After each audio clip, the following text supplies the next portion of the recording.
Andhra Pradesh assembly ఆవరణలో బుధవారం విద్యార్థులు మాక్ అసెంబ్లీ జరిగింది. అచ్చంగా అసెంబ్లీని తలపించేలా వేసిన సెట్లో జరిగిన ఈ మాక్ అసెంబ్లీ నిజంగానే అసెంబ్లీ సమావేశం జరుగుతోందా అనిపించేంత అద్భుతంగా జరిగింది. ఈ మాక్ అసెంబ్లీలో ప్రోటెం స్పీకర్, ముఖ్యమంత్రి, ఎమ్మెల్యేలు, మంత్రులు అద్భుతంగా పర్ఫామ్ చేశారు పిల్లలు. ఈ కారణంగానే జరుగుతున్నది నిజంగా అసెంబ్లీయేనా అనే విధంగా మాక్ అసెంబ్లీ రాష్ట్రంలో 175 నియోజకవర్గాల నుంచి నియోజకవర్గానికి ఒక విద్యార్థిని చొప్పున పరీక్షలు నిర్వహించి ఎంపిక చేశారు.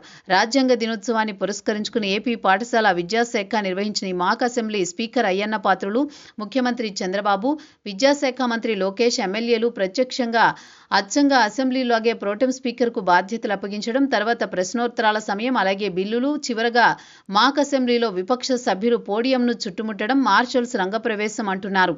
పిల్లలు అసెంబ్లీలో తమ పాత్రలను సమర్థంగా నిర్వర్తించడాన్ని నిజంగా అబ్బురంగా ఉంది. ఒక్క క్షణం నిజమైన ఎమ్మెల్యే కంటే మీరే మెరుగ్గా చేశారా అనిపించిందని స్వయంగా ముఖ్యమంత్రి అన్నారంటే మాక్ అసెంబ్లీ ఎంత చక్కగా జరిగిందో అవగతమవుతుంది.